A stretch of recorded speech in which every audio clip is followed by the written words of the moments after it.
Olá pessoal do canal Cítica, hoje vamos estar fazendo a aula 2 aqui de Biologia no canal. E assim, primordialmente gostaria aí que vocês apertassem no se inscrever, no sininho e também no like ou no dislike. E escrevam aí, dê suas opiniões para melhorarmos cada vez mais aqui no canal o nosso ensino, certo?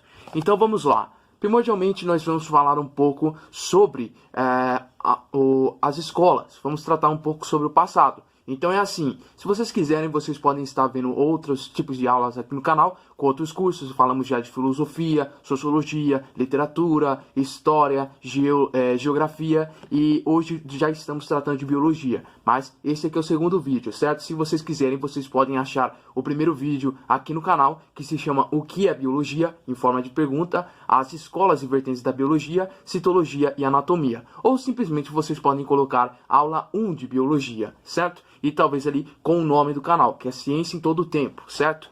Então é basicamente isso que gostaria de explicitar aqui para vocês. Bem, vamos começar hoje falando um pouco sobre as escolas da biologia. Então vou separar em duas partes esse vídeo. É assim, nós vamos começar falando um pouco sobre aquela ideia de uma ideia um pouco mais fixa do que seria a ideia do ser vivo, dos humanos, do leão, da galinha, né? Entende? Todos ali sendo um pouco mais considerados como iguais, e depois as diferenciações que vão havendo depois das ideias de Darwin, certo? Mas assim, primeiro vamos começar aí do começo. Como já disse para vocês na outra aula, a biologia é muito ampla, mas ela é muito agravada pelaquela ideia de procurar a origem da vida, procurar talvez ali as suas diferenciações pelo tempo, né? Isso a gente pegando em forma evolutiva, o que uma espécie acabou fazendo, né? Depois ali de um certo tempo se separando de algum lugar de forma física, cada um em um território tropical, o outro em outro clima, e aí espécies vão se adaptando de forma diferente, mudando e evoluindo para outras. Então é basicamente isso, né? Mas em princípio geral seria procurar a origem, procurar colocá-las em segmentos, colocá-las em ordem, classificá-las em diferentes grupos e tentar ali fazer outras observações. Então ela é desse jeito. Ela vai procurar fazer isso em diferentes escolas, em diferentes vertentes que a biologia vai adotar com o tempo. Mas é importante salientarmos aqui que o homem já vai classificar os animais há muito tempo. Então, desde lá da pré-história, já se tinha uma ideia do que seria, por exemplo, um cavalo, que seria um cordeiro, que seria ali uma ovelha. Entende? Então já se tinha essa distinção dos animais em si. Só que o que vai fazer com que isso comece a ser mais visado ali na sociedade? Bem, o homem começou a criar padrões para esses animais e teve sempre a curiosidade de os conhecer, assim com o passar do tempo. Mas muitas das vezes alguns dos homens, e basicamente até hoje assim, se limitam basicamente a conhecer um pouco dos animais e principalmente se limitar ali aos animais domésticos e no máximo assistir um canal mostrando alguns animais na televisão, entende? Ou hoje em dia basicamente no YouTube. Então as pessoas buscam esse tipo de ideia de tentar chegar a certos conhecimentos, mas de forma superficial. Aqui eles começam a ir um pouco mais para um local de pesquisa, de tentar relacionar as coisas, mas de forma empírica e descritiva, e adotando alguns pensamentos filosóficos. Então é assim, como a gente sabe, como eu já explicitei aqui, a filosofia é meio que a mãe de todas as ciências. Foi ela que fez com que o homem, né, através do seu ócio, através da sua preocupação ali nas ideias de classificar, começassem a fazer diferenciações, diferentes elucubrações do mundo, tentar entender o mundo de forma diferente. E isso acabou ficando basicamente inerente ao nosso próprio ser.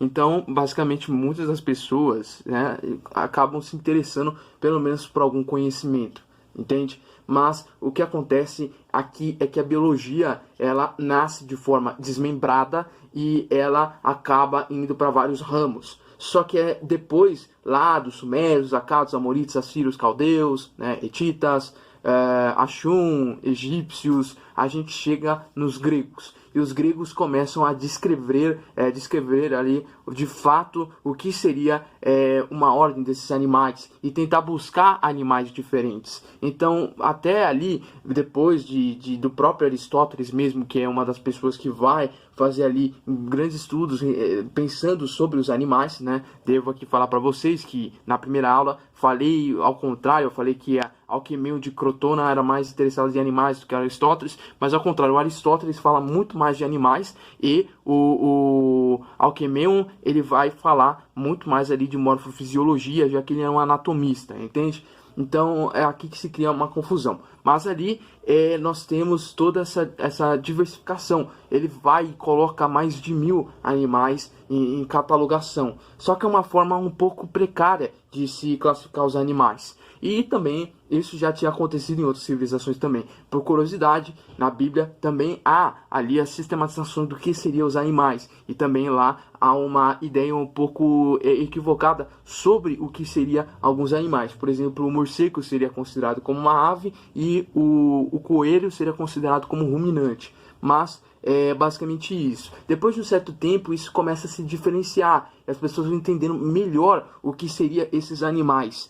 E depois de um certo período, a gente começa a ter uma diversificação deste conhecimento. Então é assim, nos dias atuais a gente tem duas ideias interessantes, a biologia geral e a biologia comparada. A biologia geral, ela começa colocando ali um organismo, um certo comportamento de algum animal, se ele, sei lá, também é deuterostomado, se não é, se ele tem um feromônio, alguma coisa, e começa a ser estudados em diversas áreas, diversos pontos dos seres, e começa a entrar ali para o rol do que a gente conhece hoje na biologia. Mas esse estudo ele é muito descritivo, ele tenta passar um conhecimento sobre uma determinada espécie, apenas isso, ou um determinado fenômeno, entende? E no caso a gente também tem a biologia comparada. A biologia comparada é um pouco mais usual nos dias atuais, mas ela tem ali a sua ideia mais antiga desde muito tempo atrás. E no caso aqui, ela fala de algum ser comparando ele com outro. E no caso, essas ideias são um pouco mais convencionais depois dali do século XIX, que é realmente quando a biologia nasce. Mas não é porque ela se convenciona depois que ela não existia. Então você pode ver, às vezes, em até ideias literárias, comparando um animal com alguma outra coisa, entende? Então são vários desses sentidos que começam a se diversificar e começam a alimentar o que viria depois a influenciar os métodos científicos, os métodos colocados para começar a estudar esses animais de fato. Então, ali no começo, a gente começa com uma primeira onda, já saindo de biologia geral e biologia comparada. Então, nas escolas, a gente tem uma primeira ideia do que seria uma visão do mundo em si com os próprios seres. Então, a gente teria uma escola mais ligada ao essencialismo. O que seria essencial? Era aquela ideia transpassada ali por Aristóteles e por alguns outros filósofos, que era a ideia de que uma coisa era uma coisa, de que um triângulo ele vai ser triângulo para sempre, entende? Não há diferença de alguma coisa para a outra. Só que a gente também tem outra onda lá para o século 17, 18, ele começa a ficar mais forte lá para o 18, indo para o 19, é a ideia de você traçar uma certa confrontação com a biogênese. Então a biogênese acaba perdendo para a biogênese e acaba surgindo ali o fixismo, que seria uma ideia de que um ser só origina outro ser e esses seres continuam sendo a mesma coisa para sempre. Mas no caso aqui, para vocês não confundirem, é que o essencialismo ele abre portas ali para a biogênese, por exemplo, e além de outras coisas que podem diferenciar. Mas esse seria um dos maiores marcos aí dessa diferenciação num todo. Então vamos lá, pessoal. O que a gente tem nessa parte é uma ideia do Aristóteles que a biogênese existe, que os seres continuam sendo a mesma coisa para sempre e não há diferenciação. Essa ideia continua sendo propagada por muito tempo, mas os gregos eles tinham ideias diferentes. Anaximanto de Mileto, como vocês podem ver na outra aula, eu falei que ele já falava sobre a ideia de um ser ter nascido no mar e ele ter evoluído ali e dado espaço para outros seres irem para a Terra, para eles irem para eles virarem seres voadores, né? Então a gente tem essa ideia já sendo pensada por Anaximanto de Mileto desde lá da antiguidade. Só que com o tempo a ideia do essencialismo ele passa para essa época e o fixismo ele continua lá em voga, né? Depois de um certo período ele vai ser ainda alimentado, certo? Então se quebra ali aquele estudo antigo do essencialismo e a biogênese vai ser quebrada e nasce a ideia da biogênese. Então a biogênese fica muito forte ali, enraizado nessas ideias e outros estudos começam a nascer. Nasce o tipologismo, que seria um estudo um pouco mais ligado a tentar responder ali como a gente pode classificar esses animais, como a gente pode colocá-los melhor e explicar estes seres. Então essas são umas ideias um pouco mais interessantes. E aqui a gente já tem aquela ideia de que seria uma escola tradicional e uma escola fenética. Bem, o que acontece aqui é que a escola fenética, quer dizer, a escola tradicional, ela vai tratar de estudar estes seres e tentar catalogá-los, tentar colocá-los em ordem de forma a simplesmente mostrar as suas classificações, as suas diferenças anatômicas, a sua morfologia. Então, porífero não pode ser enquadrado como um crustáceo ou um quinidário. Isso são diferentes visões ali que vão surgir. Obviamente que não era assim, mas um dos passos que a gente tem mais interessantes aqui é a divisão entre o que a gente tem de vertebrado e de invertebrado, entende? Essa é uma das coisas mais interessantes que é passada aqui na ideia tradicional. Só que com o tempo a gente tem a escola fenética. O que seria a escola fenética? Seria mais ou menos a mesma coisa da tradicional, mas ela ia começar agora a relatar um pouco, né, dos seres, de forma a também não simplesmente a ficar preso nas suas ideias, nas suas semelhanças, mas ia começar a catalogar ali de forma matemática outras semelhanças em si e tentar estudar mais coisas, né, relacionadas a hábito, relacionados às possibilidades que esses seres podem fazer, algumas outras semelhanças, e começam a traçar isso, certo?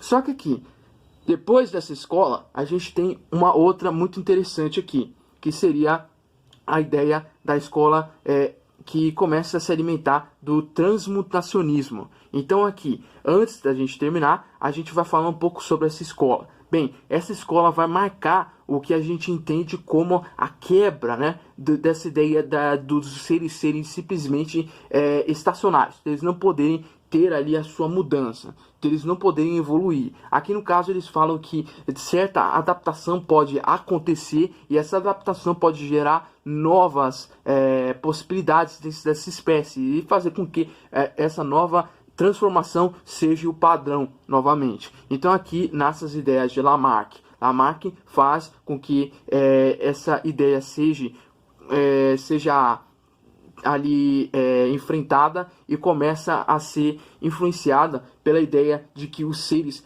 podem sofrer mutações. Então na próxima aula a gente vai entrar no que seria a escola evolucionista, né? Vamos falar do darwinismo e do neodarwinismo e depois a gente vai para a escola cladista, certo? Essa aula, pelo jeito, vai ser menor do que essa que a gente está gravando agora, mas esta aula que está por vir, ela vai ser ali de crucial importância. Então não perca ela. Então, mais uma vez, eu peço para vocês, apertem em se inscrever, no sininho e também no like ou no dislike. Comentem aí no canal e veja também os nossos outros vídeos. Como eu já disse aqui, a gente tem biologia, a gente tem geografia, história, filosofia, temos sociologia e literatura.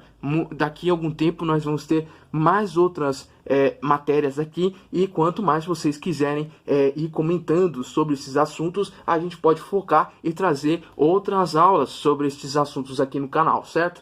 Então é basicamente isso. Muito obrigado para vocês aí e até mais.